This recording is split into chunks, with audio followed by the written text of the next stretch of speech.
नमस्कार विद्यार्थी मित्रांनो, विश्वतेज मॅथ्स सायन्स एज्युकेशन या चॅनलमध्ये आपल्या सर्व विद्यार्थ्यांचं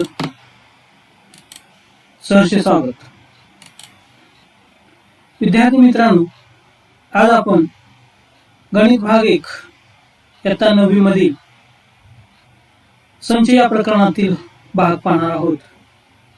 मी हिलरेंज एज्युकेशन सोसायटीचे हिलरेंज माध्यमिक विद्यालय भिलार या शाळेतील विज्ञानाचे शिक्षक शिंदे मुकुंद सकार. संच या प्रकरणामध्ये मागील भागामध्ये आपण संच म्हणजे काय, संच लिहिण्याच्या पद्धती, वेण आकृती याचा आपण अभ्यास केलेला आहे. तर या भागामध्ये जे काय आपण शिकलेलो आहोत ते आपण थोडेसे आठवणार आहोत. प्रथम संच लिहिण्याच्या पद्धती. या संच लिहिण्याच्या दोन पद्धती आहेत, एक यादी पद्धत आणि दुसरी आहे ती गुणधर्म पद्धत. याचा अभ्यास आपण केलेला आहे. खालील दिलेले संच कोणत्या पद्धतीने लिहिलेले आहेत. पहिला संच आहे तो तुम्हाला स्क्रीनवर दिसत आहे. ए बरोबर 5 महिरपी कंसामध्ये 5, 10, 15, 20 आणि 25 हा संच आहे. तर हा संच दिलेला आहे तो कोणत्या पद्धतीने लिहिलेला आहे, यादी पद्धतीने लिहिलेला आहे की गुणधर्म पद्धतीने लिहिलेला आहे सांगा. तर याच्यामध्ये हा संच यादी पद्धतीने लिहिलेला आहे.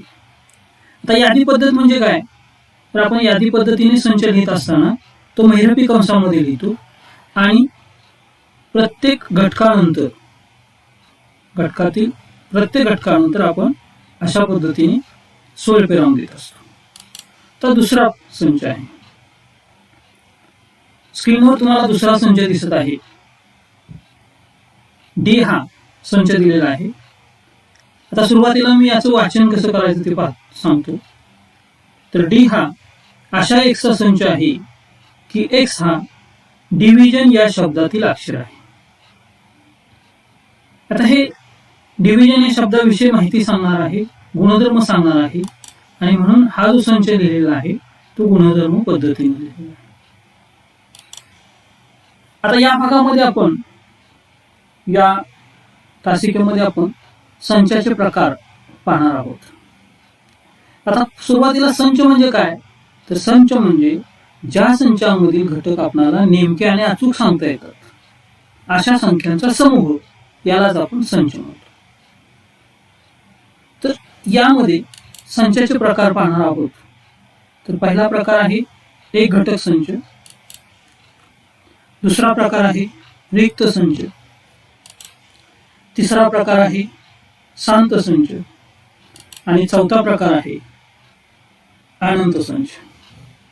या 4 प्रकाराचा अभ्यास आपण या तासिकेमध्ये करणार आहोत. एक घटक संच, दुसरा आहे रिक्त संच, तिसरा शांत संच आणि अनंत संच. तर पहिला एक घटक संच आणि दुसरा रिक्त संच याचा अभ्यास इथं आपण पाहू. एक घटक संच म्हणजे काय, तर एक घटक संच याच्यामध्येच, या शब्दामध्येच त्याचा अर्थ आपल्याला लक्षात येतो. एक आणि घटक आणि संच असे 3 भाग याच्यामध्ये पाहिले तर ज्या बघा एक घटक म्हणजे ज्या संचामध्ये एक घटक असेल अशा संचाला आपण एक घटक संच म्हणणार आहोत. म्हणजेच ज्या संचात केवळ एकच घटक असतो अशा संचास एक घटक संच. मग एक उदाहरण बघा की ए हा सममूळ संख्यांचा संच आहे. ए हा संच दिलेला आहे तो सममूळ संख्यांचा संच, म्हणजे मूळ संख्या असली पाहिजेत. मूळ संख्या कोणत्या आहेत, तर मूळ संख्या एक ही मूळही नाही आणि संयुक्तही.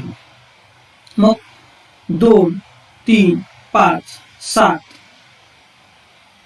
11, 13, 17 या मूळ संख्या आहेत आणि या मूळ संख्यांपैकी केवळ 2 हीच काय आहे, सम संख्या आहे आणि ती मूळही आहे. आणि म्हणून यामध्ये आपल्याला हा संच इथं जो दाखवलेला आहे तो 2 हा या संचातील घटक आहे आणि तो एकच घटक आहे या संचामध्ये. म्हणजे ए हा सममूळ संख्यांचा संच आहे. हा जो संच आहे याच्यामध्ये केवळ एकच घटक आहे, म्हणून याला आपण काय म्हणतो, एक घटक संच म्हणतो. यानंतर दुसरा भाग पाहत असताना आपण रिक्त संचाचा विचार केला.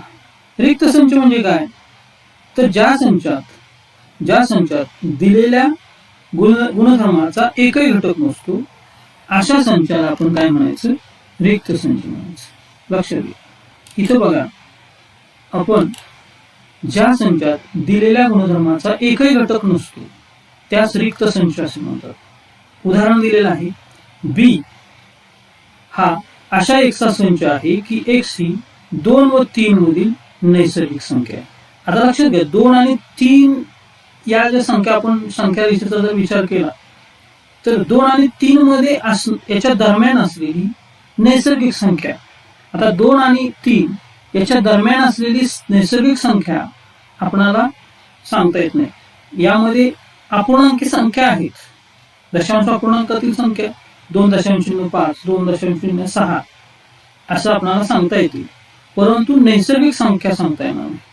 आणि म्हणून हा संच जो दिलेला आहे तो याच्यामध्ये काय आहे,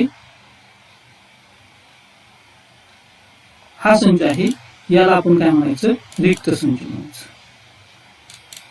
आता याचा दुसरा जो प्रकार आहे याच्यामध्ये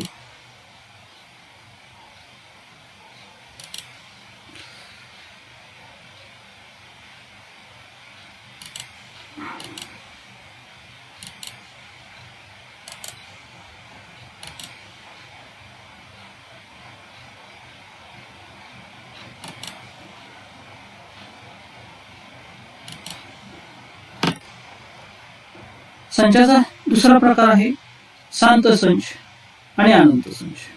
आता शांत संच कशाला म्हणायचं, जो संच रिक्त संच आहे, जो संच 2 भाग आहेत त्याच्यामध्ये, जो संच रिक्त आहे किंवा ज्या संचातील घटकांची संख्या मर्यादित असते व मोजता येते.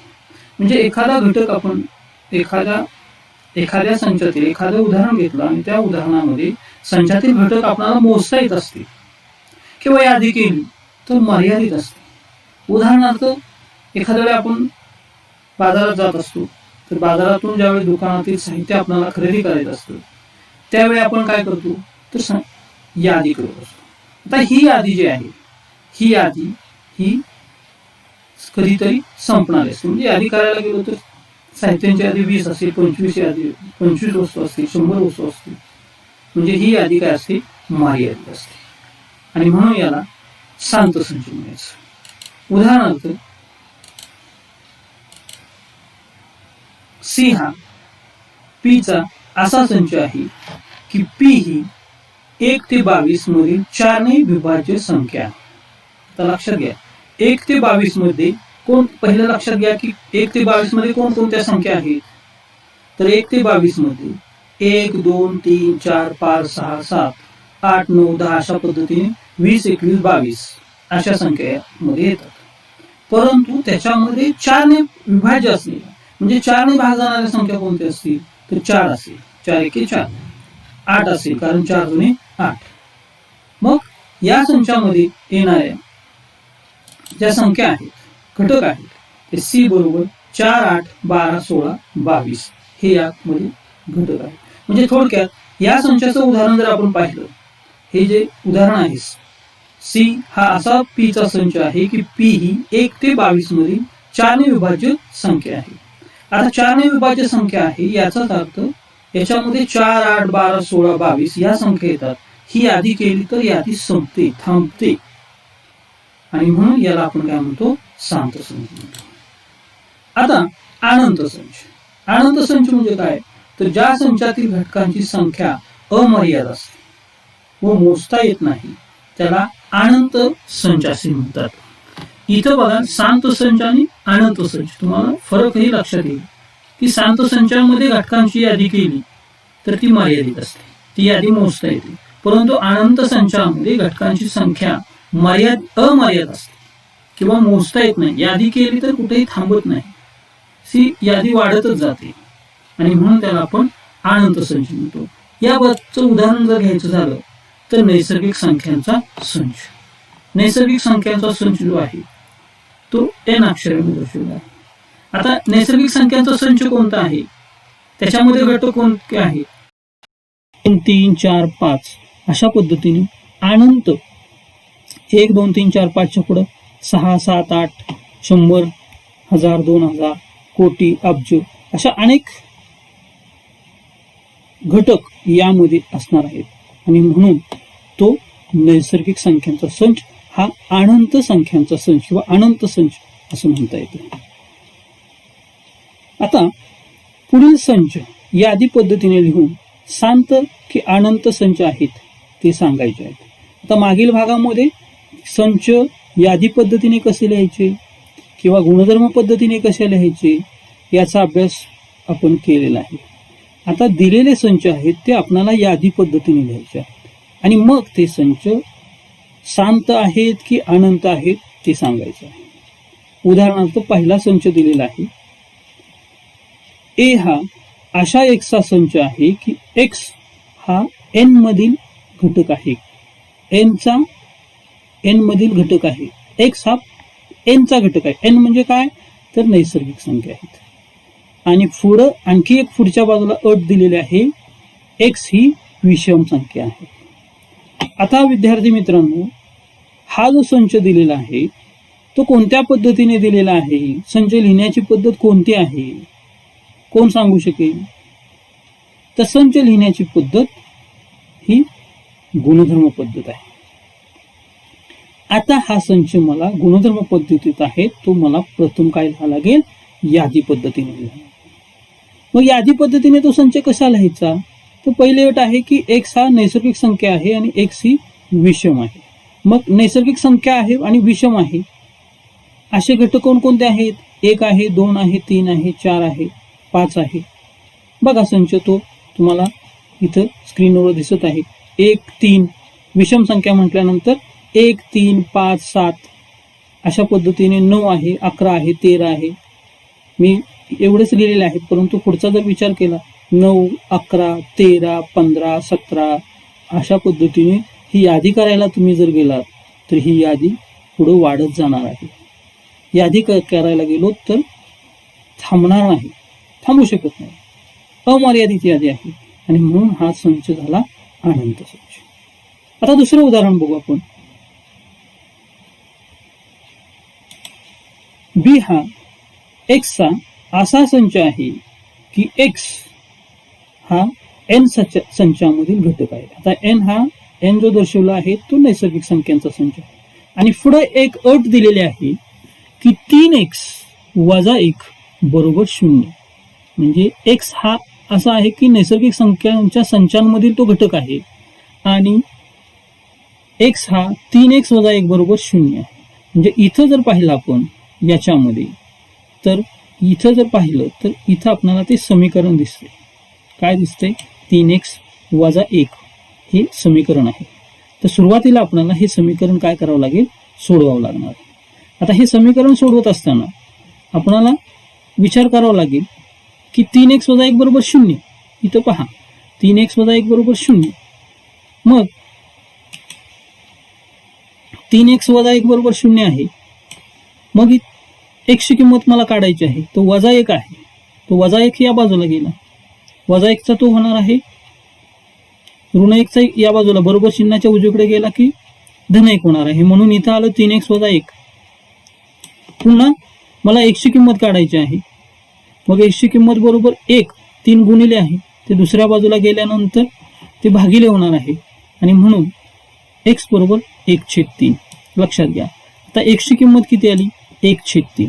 म्हणजे या संचामध्ये 1/3 हा घटक आहे आणि हा घटक आपण महिरपी कंसामध्ये लिहिल्यानंतर मग याची यादी संपत नाही, म्हणजे संपते. म्हणजे उदाहरण हा शांत संच आहे.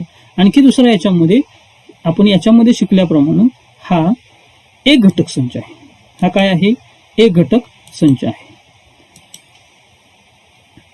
आता इथं स्क्रीनवर तुम्हाला N, W, I, Q, R हे संच दिसत आहेत. आता हे संच सुद्धा अनंत संच आहेत. एन विषय आपण पाहिलं, एन कॅपिटल एन म्हणजेच तो नैसर्गिक संख्यांचा संच आहे. डब्ल्यू हा संच, त्याच्यामध्ये 0, 1, 2, 3, 4, 5, 6 असे घटक आहेत, म्हणजेच तो पूर्ण संख्यांचा संच आहे. आय हा संच आपण पूर्णांक संख्यांचा संच दर्शवतो. याच्यामध्ये ऋण संख्या आहेत, शून्य आहेत, धन आहेत. क्यू याच्यामध्ये वास्तव संख्या म्हणजे सर्व एन, डब्ल्यू, आय म्हणजे एन, डब्ल्यू, आय हे या संचाचेच काय आहेत? उपसंच आहेत. आणि आर म्हणजेच वास्तव संख्या, रिअल नंबर, वास्तव संख्या. आणि पूर्णांकी संख्या आहेत, परिमेय संख्या आहेत, अपरिमेय संख्या आहेत. हे सर्व संख्यांचा संच हे जे आहेत ते अनंत संच आहेत. आता यामध्ये आपण एक घटक संच पाहिला, रिक्त संच पाहिला, शांत संच पाहिला आणि अनंत संच सुद्धा पाहिला. आता याच्यामध्ये आपणाला समान संच म्हणजे काय हे आपणाला पाहायचं आहे. एक उदाहरण, त्याच्यासाठी आपण एक उदाहरण पाहू. दिलेल्या संचाचं आपणाला निरीक्षण करायचं आहे. ए संच दिलेला आहे. या संचामध्ये घटक आहेत 2, 4, 6, 8, 10. दुसरा संच दिलेला आहे. आता हा दुसरा संच लिहिलेला आहे तो कोणत्या पद्धतीने लिहिलेला आहे? तर गुणधर्म पद्धतीने. त्याचं वाचन कसं करायचं? तर बी हा अशा एक्सचा संच आहे की एक्स बरोबर 2 आहे. आणि पुढची अट जी दिलेली आहे ती एन बरोबर 1, 2, 3, 4, 5 म्हणजे एन ची किंमत 1, नंतर 2 घ्यायची आहे, 3 घ्यायची आहे, 4 घ्यायची आहे आणि 5 घ्यायची. म्हणजे थोडक्यात आपण याचा विचार करत असताना सुरुवातीला लक्षात घ्या की आपणाला एन बरोबर इथं काय घ्यायचं आहे? एन बरोबर 1 घ्यायचं आहे. पहिला आपण घेत असताना एन बरोबर 1 घ्यायचा. एन बरोबर इथं 1 घ्यायचा. मग एन बरोबर 1 झाल्यानंतर किंमत किती झाली? 2 गुणिले 1. एक्सची किंमत किती झाली मग यामध्ये? तर 2 गुणिले 1 2 झाली. नंतर किंमत 2 घेतली यांची. 2 गुणिले 2. 2 गुणिले 2 किती झालं? तर 2 दुणे 4 म्हणून पुन्हा एक्सची किंमत 4 झाली. परत 3 घेतला आपण. एनची किंमत 3 घ्यायची. मग एनची किंमत 3 घेतल्यानंतर एन बरोबर किती झालं? एन बरोबर 2 गुणिले 4 बरोबर या ठिकाणी 8 होणार आहे. आणि एन बरोबर 5 घेतलं की 2 गुणिले 5 2×5 10. म्हणजे थोडक्यात आपण हा जो संच आहे तो यादी पद्धतीने लिहित असताना 2 बी हा महिरपी कंसामध्ये 2, 4, 6, 8, 10 अशा पद्धतीने तो काय करणार आहे? लिहिणार आहे. बरोबर. आता लक्षात घ्या, हा आपणाला संच इथं ए संच आणि बी संच याचा विचार जर आपण केला, ए संचाचा विचार केला आणि इथं जो आहे तो बी संच आहे, या बी संचाचा जर आपण विचार केला, ए संच आणि बी संच, तर ए संचामध्ये 2 आहे, इथे बी संचामध्ये 2 हा घटक आहे. 4 हा घटक ए संचामध्ये आहे, तसाच 4 हा घटक बी संचामध्ये आहे. 6 हा घटक ए संचात आहे, तोच बी संचामध्ये घटक आहे. 8 आणि 10 ए संचातील घटक आहेत, तशाच पद्धतीने ते बी या संचामध्ये सुद्धा घटक आहेत. म्हणजेच ए संचातील आणि बी संचातील घटकांचा जर आपण विचार केला तर ए आणि बी संचामधील घटक नेमके तेच घटक आहेत. आणि म्हणून आपण संच ए आणि संच बी या संचातील घटक नेमके तेच आहेत. म्हणून या 2 संचास आपण काय म्हणतो? समान संच म्हणतो. मग समान संच लिहायचा कसा? तर समान संच हा बरोबरच्या चिन्हाने असा जो दाखवलेला आहे त्या पद्धतीने तो आपल्याला काय करायचा आहे? लिहायचा आहे. आणि तोच म्हणजे ए संच आणि बी संच आपण लिहिताना कसा लिहायचा आहे? तर महिरपी कंसामध्ये आता मी दोनच मिनिटात आपण पाहू हे. महिरपी कंसामध्ये ए बरोबर म्हणजे ए बरोबर बी हा अशा पद्धतीने आपण तो समान संच लिहिणार आहे. आता आणखी एक उदाहरण तुम्हाला या स्क्रीनवरती दिसत आहे. ए हा अशा एक्सचा संच आहे की एक्स हे लिसन LISTEN या शब्दातील अक्षर आहे. आणि दुसरा संच दिलेला आहे बी हा वायचा असा संच आहे की वाय हे सायलेंट SILENT या शब्दातील अक्षर आहे. अर्थात हे दोन्ही संच कोणत्या पद्धतीने लिहिलेले आहेत? कोणती पद्धत आहे? यादी पद्धतीने लिहिलेले आहेत की गुणधर्म पद्धतीने? तर यामध्ये हे गुणधर्म पद्धतीने लिहिलेले आहेत. मग पहिला संच आहे तो आपण यादी पद्धतीने लिहायचा असेल तर तो प्रत्येक LISTEN हे आपण प्रत्येक जो पूर्ण अक्षर आहे तो एक एक घटक त्याच्यामध्ये लिहिणार आहोत. म्हणजेच ए बरोबर यामध्ये पहा ए बरोबर LISTEN हे प्रत्येक घटकानंतर आपण स्वल्पविराम दिलेला आहे आणि महिरपी कंसात म्हणजे ही यादी पद्धती झाली. दुसरा मुद्दा या ठिकाणी इथं बी हा संच सुद्धा एस हा जो घटक आहे एस हा घटक तो इथं मी लिहिलेला आहे. आय लिहिलेला आहे LEN आणि T. आता याचा दोन्ही घटकांचं प्रथम तुम्ही निरीक्षण करायचं आहे. या दोन्ही घटकामध्ये तुम्हाला काय दिसत आहे? तर एल आहे ए संचातील एल घटक आहे तो इथं आहे. आय संचातील ए संचातील आय हा घटक आहे तो यामध्ये आहे, दोन्हीमध्ये आहे. एस सुद्धा दोन्हीमध्ये आहे. टी सुद्धा या ठिकाणी आहे. म्हणजेच थोडक्यात आपल्याला असं सांगता येतं की या दोन्ही संचांमध्ये नेमके ए आणि बी मध्ये नेमके तेच घटक आहेत. दोन संचातील घटक नेमके तेच आहेत आणि म्हणून यामध्ये ए समान बी म्हणजे संच ए आणि संच बी हे काय आहेत? समान संच आहेत. दुसरं उदाहरण आपण पाहू. उदाहरण दुसरं आहे ए बरोबर महिरपी कंसामध्ये एक्स हा अशा एक्सचा संच आहे की एक्स बरोबर 2n आणि n हा नैसर्गिक संख्यांच्या संचातील घटक आहे. हा घटक आहे आणि पुढची अट जी दिलेली आहे ती 0 हा एक्स पेक्षा म्हणजे एक्स हा 0पेक्षा मोठा आहे. आणि पुन्हा आपण यामध्ये आपल्याला असं म्हणता येईल की एक्स हा 10 एक्सची किंमत 10 आहे किंवा 10 पेक्षा लहान आहे. म्हणजेच थोडक्यात आपल्याला 0 ते 10च्या दरम्यानच्या संख्या यामध्ये लिहायच्या आहेत एक संचामध्ये. परंतु त्याच्यामध्ये काय आहे? 10 पेक्षा लहान किंवा 10 म्हणजे यामध्ये या संचामध्ये 0 पासून येणार 0 1 2 3 4 5 6 7 8 9 आणि 10 सुद्धा येणार आहे. कारण खालच्या बाजूला इथं जे दाखवलेलं आहे ते एक्स बरोबर 10 आहे म्हणून या संचामध्ये 10 सुद्धा घटक येणार आहे.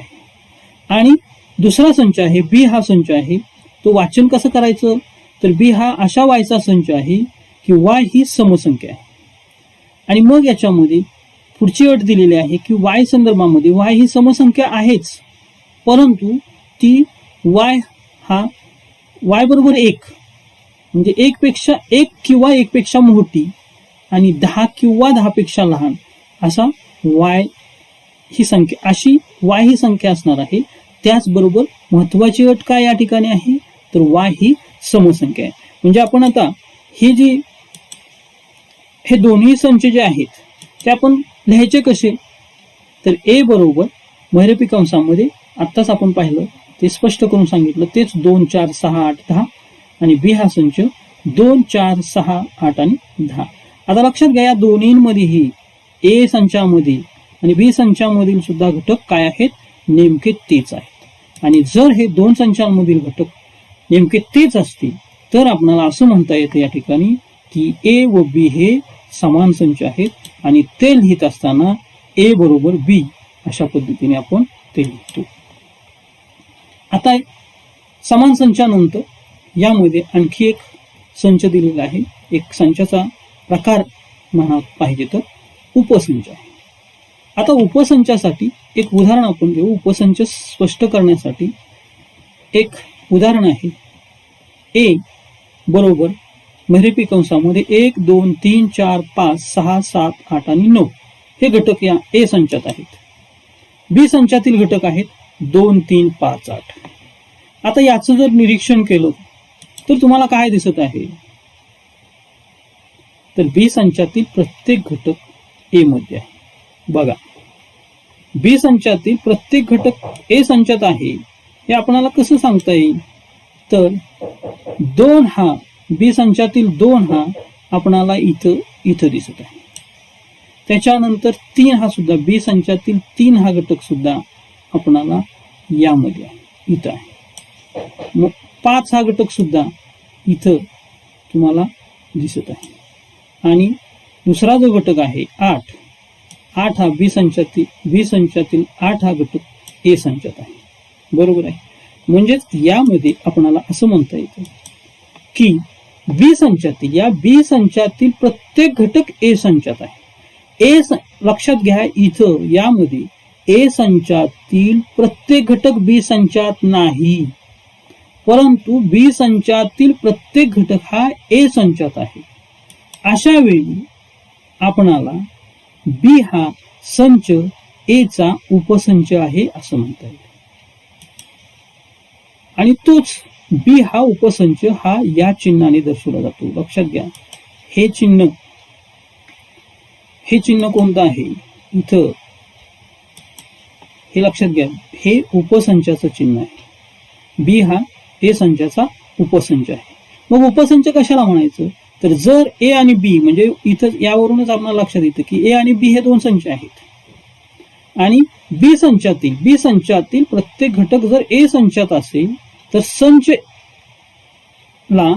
संच ए हा बी ला संच ए चा काय म्हणायचं, उपसंच असं म्हणायचं. आणि उपसंच हा या चिन्हाने दर्शवला जाणार आहे. मग आपण आणखी यावरून उदाहरण आपण पाहायचं आहे. स्क्रीनवर तुम्हाला उदाहरण दिसत आहे. या उदाहरणाचा जरी विचार केला तर ए संचातील घटक आहेत 1 2 3 4 5 6 7 आणि 8. दुसरा संच दिलेला आहे बी 2 4 6 8. आता बी संचातील 2 हा घटक आहे, तो तुम्हाला इथं दिसत आहे. 4 हा घटक आहे, तो तुम्हाला यामध्ये इथं दिसत आहे. इथं पहा 4. आणि 6 हा घटक सुद्धा तुम्हाला ए संचामध्ये या ठिकाणी दिसत आहे. आणि उरलेला 8 सुद्धा हा तुम्हाला इथं दिसत आहे. म्हणजे बी संचातील प्रत्येक घटक हा तुम्हाला ए संचामध्ये दिसत आहे. आणि म्हणून बी हा ए चा आपल्याला काय म्हणता येईल, उपसंच आहे असे आपल्याला म्हणता येतं. आता तुमच्या स्क्रीनवर इथंच एक आकृती दिसत आहे. त्या आकृतीमध्ये या आकृतीचा आपण यापूर्वी विचार केलेला आहे.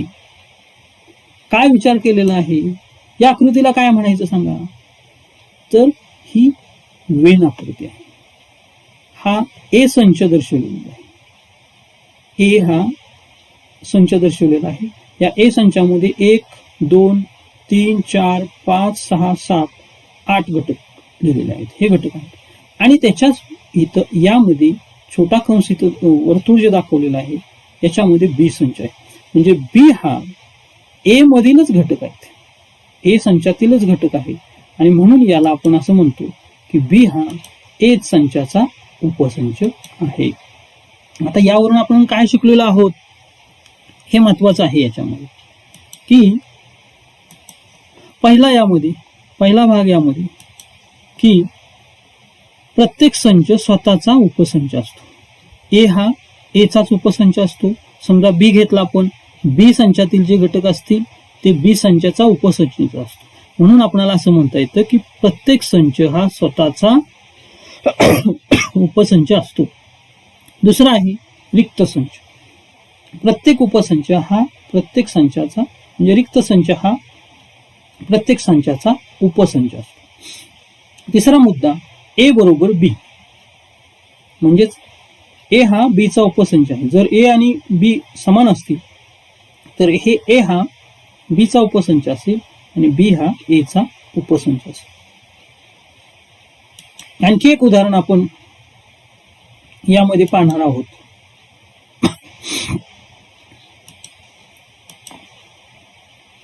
एक ए जो आहे 3 4 5 सॉरी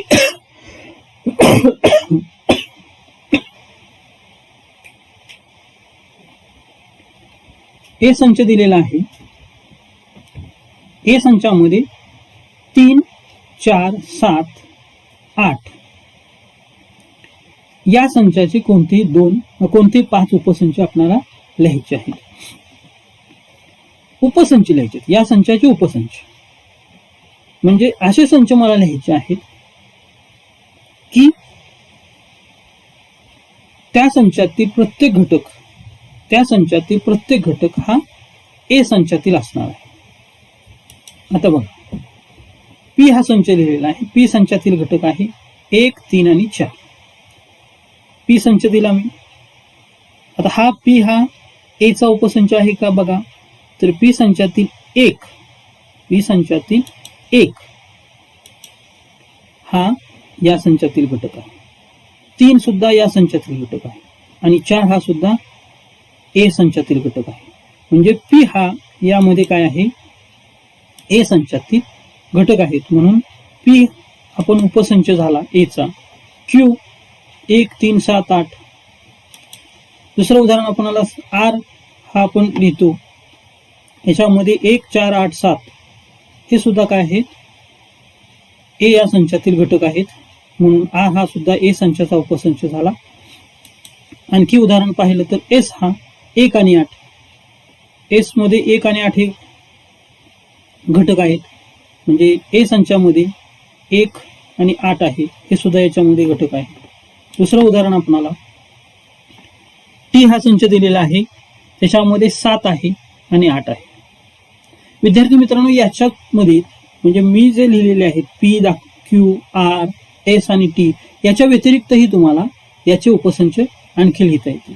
म्हणजेच समजा आणखी एक उदाहरण घेतलं तर बी हा संचामध्ये समजा मी असं लिहिलं बी आणि मग महिरपी कंसामध्ये 1 3 4 आणि 7 हेच मी लिहू शकतो याच्यामध्ये।